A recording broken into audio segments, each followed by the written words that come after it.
জুলাই সিম্বলগুলো দেখা যাবে। মানে সে ঢুকে ক্যাম্পাসে ঢুকে জুলাই ফিরে যাবে। তো কাজ করতেছি কনসেপ্ট নিয়ে।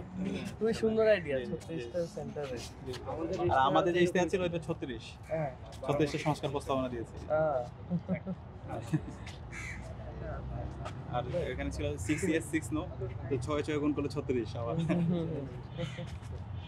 আমরা জুলাইকে প্রাসঙ্গিক রাখতে হবে। জুলাইকে নাই করে দেওয়ার জন্য বিভিন্ন ধরনের ষড়যন্ত্র চক্রান্ত হবে, এস্টাবলিশমেন্ট সবসময় চেষ্টা করবে। কিন্তু আমরা যারা জুলাই প্রজন্ম বেঁচে আছি, এটা জুলাইকে কখনো নাই করে দেওয়া যাবে না।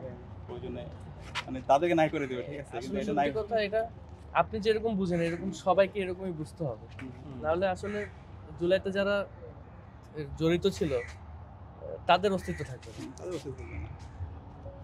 এত রক্ত 2000 আমাদের ভাই বোনের শাহাদাত, সবকিছু এক সাইডে রেখে যারা পরিবারবর্গরা ছিল, পরিবার ধরেন একজন শহীদের মা বাবা, তারা যাতে বিপদে না পড়ে। এটাই এটা কোনো সুযোগ নাই। এটাই একমাত্র ভয় আছে। ওটা পারবে না, ওরা চেষ্টা করবে। কিন্তু মানে আমি খুবই আশাবাদী। এই প্রজন্মটা যে প্রজন্ম তৈরি হয়েছে, তারা এখন কোনো আদর্শিক দ্বন্দ্ব অথবা কোনো পরিচয়, এগুলো কোনো বিষয় না। তাদের পরিচয় হচ্ছে আমরা সবাই জুলাই সহযোদ্ধা ছিলাম, জুলাই একসাথে আন্দোলন করছি, এবং শহীদরা যে জন্য জীবন দিয়েছে সেই তাদের আকাঙ্ক্ষার আলোকে একটা বাংলাদেশ বিনির্মাণ করা।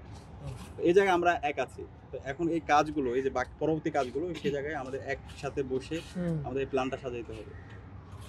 এবং আমি আশাবাদী এবং আমরা পারবো ইনশাআল্লাহ। আমরাও আশাবাদী ইনশাআল্লাহ।